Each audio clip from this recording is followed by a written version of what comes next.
There's a war on humanity, a war against the people waged by predators and philanthropaths, aided by poodles in government and the establishment. The declared aim of the war is to force all of us to accept less.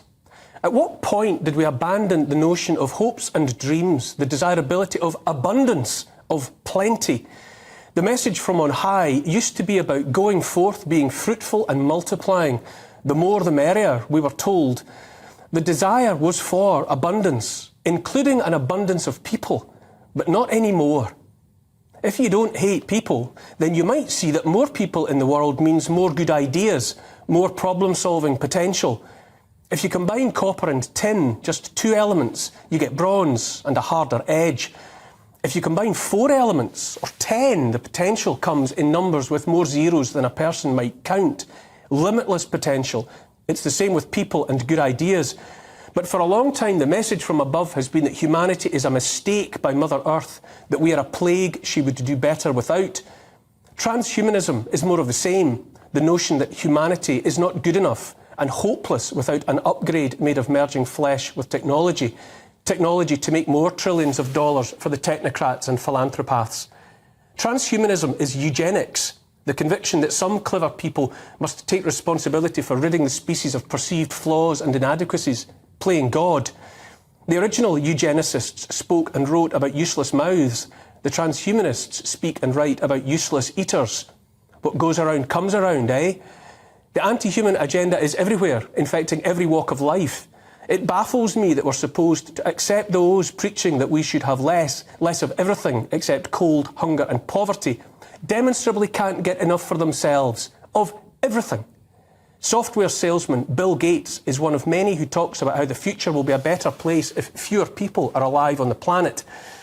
In a world in which infertility is everywhere, in which nation after nation, especially in the West, is failing to produce enough babies even to maintain populations, where children are mutilated into barren sterility, Gates and co. preach the religion of managed extinction. He's hardly alone. In an article in The Guardian in 2009, the late Duke of Edinburgh, a father of 4 himself, was quoted saying, "In the event that I am reincarnated, I would like to return as a deadly virus to contribute something to solving overpopulation."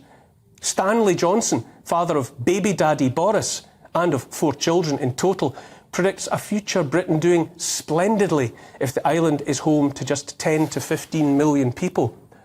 Bill Gates is all about limited aspirations for everyone else, everyone but him and his, and yet he has a fortune and a haul of possessions so great it's impossible to unearth and list the extent of it all. He certainly has a financial worth to be counted in the hundreds of billions of dollars. He's the largest landowner in the United States with holdings in excess of 270,000 acres. While Agenda 21, the humanity-hating blueprint for sustainability, a word that's shorthand for you can't have any of that anymore, promotes an end to private home ownership and single occupancy, Gates has multiple homes. His principal address is a 66,000 square foot mansion in Medina, Washington, valued in 2021 at $130 million. It's nicknamed Xanadu 2.0 and has, among mind-boggling range and opulence, a dining room for 200 people.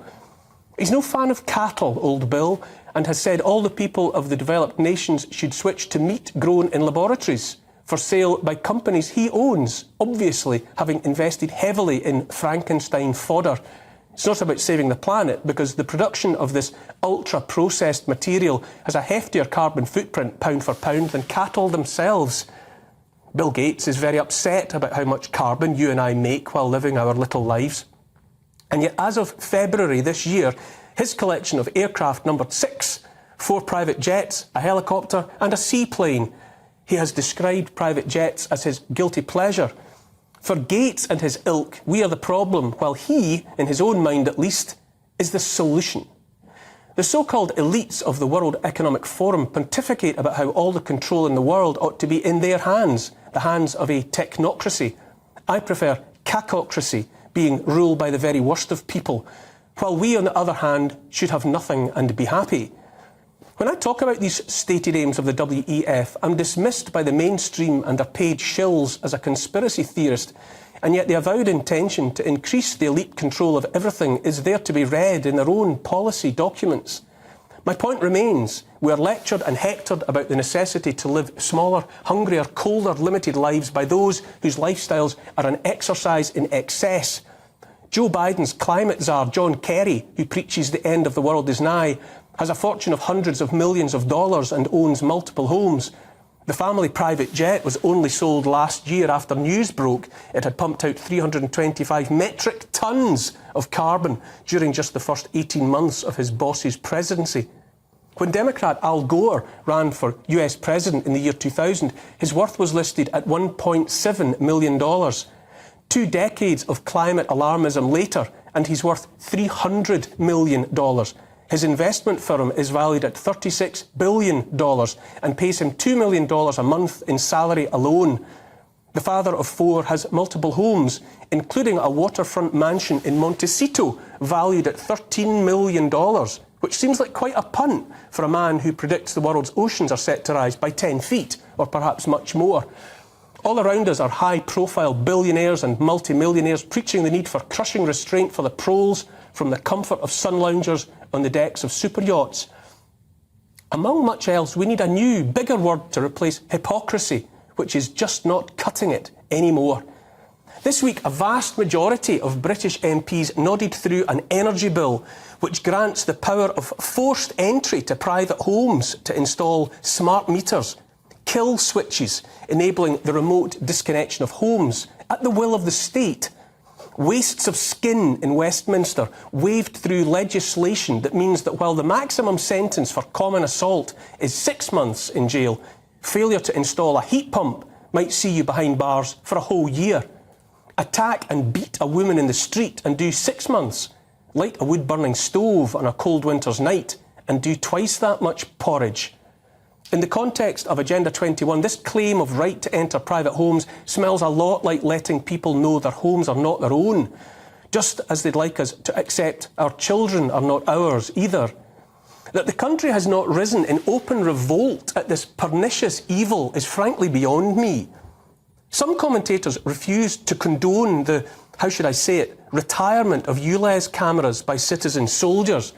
To hell with such spinelessness. I cheer every time I see another one fall. But set all that aside. In the final analysis, it comes down to the sanctity of human life. I talk about the attack on humanity as a whole, but it matters more to remember every human life. He who saves one life, as the Talmud has it, saves the world entire. And so consider the NHS hospital in this country of Great Britain joining forces with the Court of Protection to authorise denial of life-saving treatment to a 19-year-old girl. As the Independent Catholic News reported, this decision enforced by the court is condemning her to death. The judge in the case, Mrs. Justice Roberts, has set in place reporting restrictions that make it illegal to identify the girl, her family or the hospital. She is known only as ST. She's conscious, able to speak, and has instructed her own lawyers to argue she should be kept alive and allowed to go to Canada for experimental treatment that would give her a chance of survival. At present, she's dependent on dialysis and other intensive care. The functioning of her brain is unaffected, however, and 2 psychiatrists instructed by the hospital have concluded she's perfectly fit to make decisions about her own treatment. Despite this, the hospital has argued that ST is actively dying. Instead of keeping her alive, they want to put ST on a palliative care plan, denying her dialysis so she dies of kidney failure within days. The Independent Catholic News reported ST has told the psychiatrists she disagrees with the doctors and wants them to continue to sustain her life. She wants to be given a chance to participate in clinical trials of nucleoside therapy. She said she realised that the experimental treatment might fail to save her, but in that case, she said she wanted to die trying to live. The NHS doctors, however, say ST's refusal to trust their judgment and accept her imminent death is delusional. Justice Roberts agrees with them, dismissing the psychiatrist's opinions and concluding that ST is incapable of making decisions for herself in relation to her treatment. So here we are now, in a world in which the elite, the political establishment, the judiciary, the whole damned lot of them, have declared open war on the people of this country. The people as a whole and one at a time. The girl wants to live. They want her to die. And together, doctors and a judge have made plain they think we are theirs to do with as they please.